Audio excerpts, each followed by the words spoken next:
بسم اللہ الرحمن الرحیم۔ ناظرین، رموز رمضان کا آغاز کر رہا ہوں۔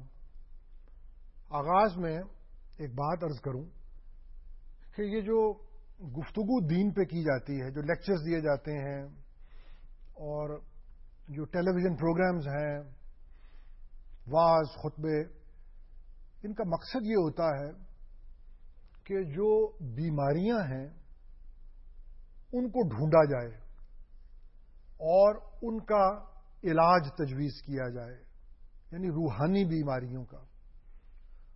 اور ہونا یہ چاہیے کہ جو مبلغ ہے، جو مقرر ہے، اولی مخاطب اس کا اپنا نفس ہونا چاہیے اور اس کے بعد یہ سب گفتگو سامعین کے لیے ہونی چاہیے۔ تو مقصد یہ ہونا چاہیے کہ روحانی بیماریوں کی تشخیص کی جائے اور ان کا علاج کیا جائے۔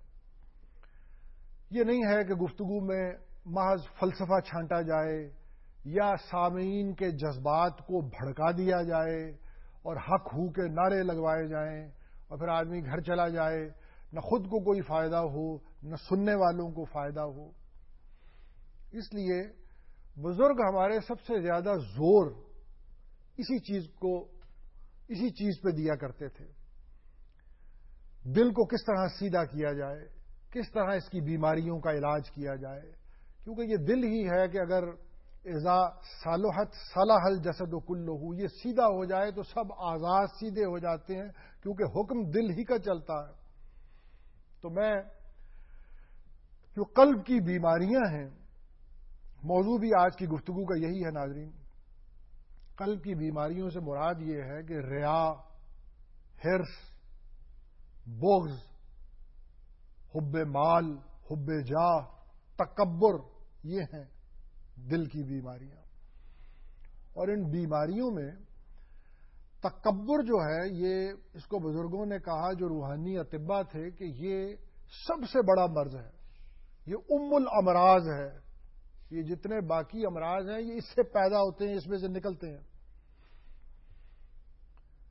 ام الامراض میں نے اسے کیوں کہا، کیا معنی ہے کہ اس سے نکلتے ہیں باقی امراض؟ دیکھیے، یہ جو حب جاہ ہے، یعنی بڑا بننے کی خواہش، کہ لوگ تعظیم کریں، لوگ میرے آگے جھکے ہوئے ہوں، اس کا سبب اس کا تکبر ہی ہے، بڑا بننے کی خواہش، جی میں یہ ہوتا ہے۔ حب مال جو ہے،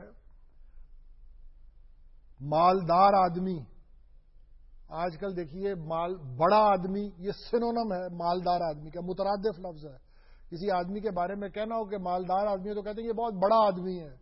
بڑا بننے کی خواہش، یہی تکبر ہے۔ ریا کیا ہے؟ آدمی یہ چاہتا ہے کہ دوسرے اسے بہتر سمجھیں، اچھا سمجھیں، بڑا سمجھیں، یہی تکبر ہے۔ تو عرض یہ کر رہا ہوں کہ یہ ام الامراض ہے، باقی سب مرض اسی میں سے نکلتے ہیں۔ تو اب جو علاج کرنے والے ہیں، دو طریقے ہو سکتے ہیں۔ ایک طریقہ تو یہ ہے کہ یہ جتنی بیماریاں ہیں الگ الگ ان کا علاج کیا جائے۔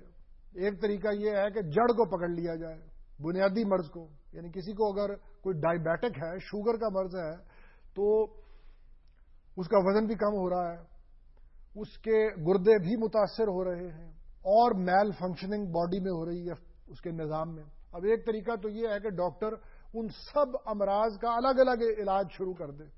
ایک طریقہ یہ ہے کہ وہ ڈائبٹیز کا علاج، شوگر کا علاج کرے، باقی سب کچھ خود ہی ٹھیک ہو جائے گا۔ تو اس لیے ام الامراض اگر اس کی سمجھ آ جائے، اس کا علاج ہو جائے تو بہت سے امراض ختم ہو سکتے ہیں۔ پہلی بات تو میں نے یہ عرض کی۔ اور یہ جو تکبر ہے ناظرین، یہ بہت پرانا مرض ہے۔ یہ جو شیطان ہے، آپ کو معلوم ہے یہ شیطان کیسے بنا؟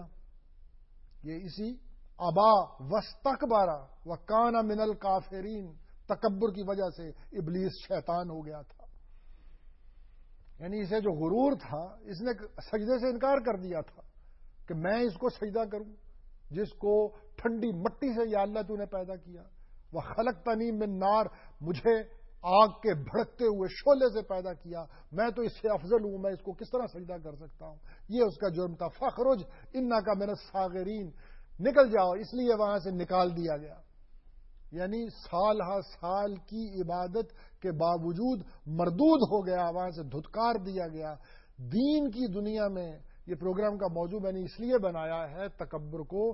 دین کی دنیا میں اس آدمی کو دھکے پڑتے ہیں، دین کی دنیا میں وہ آدمی دھتکارا جاتا ہے.